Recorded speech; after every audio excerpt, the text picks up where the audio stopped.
الحمدللہ وحدہ والصلاة والسلام علی من لا نبی بعدہ۔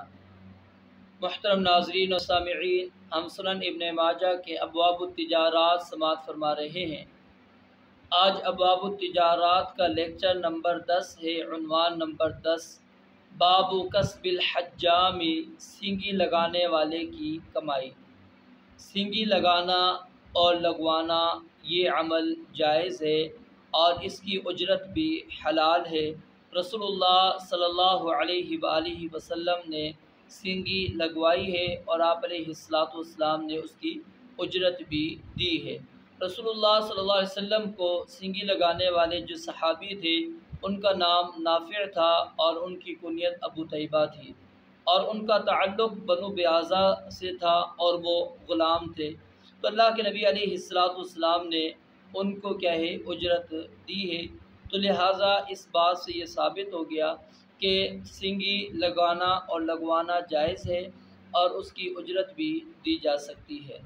حدیث نمبر 2162، حدثنا محمد بن ابی عمر العدنی حدثنا سفیان بن عیینۃ عن ابن طاووس عن نبیہ عن ابن عباس ان النبی صلی اللہ علیہ وسلم احتجم واعطاہ اجرہ تفرد به ابن ابی عمر وحدہ قالہ ابن ماجہ۔ عبداللہ ابن عباس رضی اللہ تعالیٰ عنہ سے روایت ہے کہ نبی علیہ السلام نے سینگی لگوائی اور اسے سینگی لگانے والے کو اس کی اجرت بھی عطا فرمائی۔ امام ابن ماجہ رحمہ اللہ نے کہا اس روایت کو صرف ابی عمر ہی نے بیان کیا ہے۔ حدیث نمبر 2163، حدثنا عمرو بن علی ابو حفص السیرفی حدثنا ابو داود یعنی تحویل سند، وحدثنا محمد بن عبادة الواسطی حدثنا یزید بن ہارون قال حدثنا ورقاء عن عبد الاعلی عن ابی جمیلۃ عن علی قال احتجم رسول اللہ صلی اللہ علیہ وسلم وامرنی فاعطیت الحجام اجرہ۔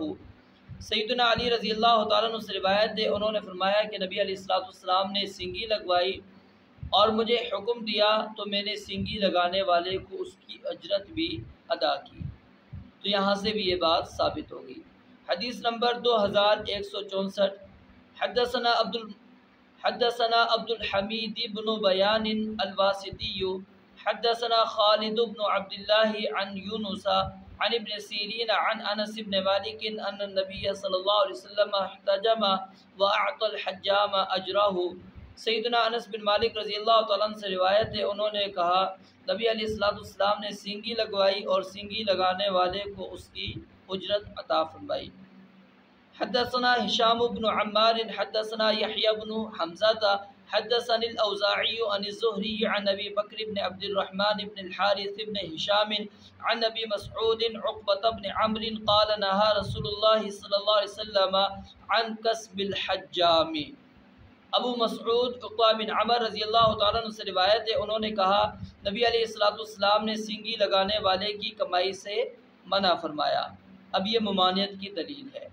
حدیث نمبر 2166، حدثنا ابو بکر بن ابی شیبہ حدثنا شبابۃ بن سوار عن ابن ابی ذئب عن الزہری عن حرام بن محیصۃ عن ابیہ انہ سأل النبی صلی اللہ علیہ وسلم عن کسب الحجام فنہاہ عنہ فذکر له الحاجۃ فقال اعلفہ نواضحک۔ سیدنا حرام بن محیصہ رحمہ اللہ اپنے والد سعد بن محیصہ بن ابن مسعود انصاری رضی اللہ تعالیٰ عنہ سے روایت کرتے ہوئے فرماتے ہیں، انہوں نے نبی علیہ السلام سے سینگی لگانے والے کی کمائی کے متعلق دریافت کیا تو آپ علیہ السلام نے انہیں اس سے منع فرمایا۔ انہوں نے اپنے حاجت مند اور مفلس ہونے کا تذکرہ کیا تو آپ علیہ السلام نے فرمایا اس کا اپنے اونٹوں کو چارہ کھلا دو۔ تو جیسا کہ شروع کے اندر میں نے یہ بات بیان کر دی کہ سینگی لگانا اور لگوانا اور اس کی اجرت دینا جائز ہے، رسول اللہ صلی اللہ علیہ وسلم نے دی ہے۔ تو سینگی لگانا یہ ایک طریقہ علاج ہے جو خاص طریقے سے جسم سے خون نکالا جاتا ہے اور اس کو پچھنا لگانا بھی کہتے ہیں۔ تو رسول اللہ صلی اللہ علیہ وسلم نے اس کی سینگی لگانے کی جو اجرت ہے اس کو حرام قرار نہیں دیا۔ اگر حرام ہوتی تو رسول اللہ صلی اللہ علیہ وسلم کبھی بھی ابو طیبہ کو اس کی اجرت نہ دیتے، بلکہ ان کو منع فرماتے تھے کہ تمہارا یہ عمل کرنا درست نہیں ہے، لہٰذا تم اس سے اجرت نہ لیا کرو۔ تو رسول اللہ صلی اللہ علیہ وسلم نے جو منع کیا وہ کیا ہے؟ یعنی یہ کام زیادہ بہتر تو یہ ہے کہ انسان بغیر اجرت دے کے یہ کام کرے، اور اس کو اجرت دینی بھی چاہیے۔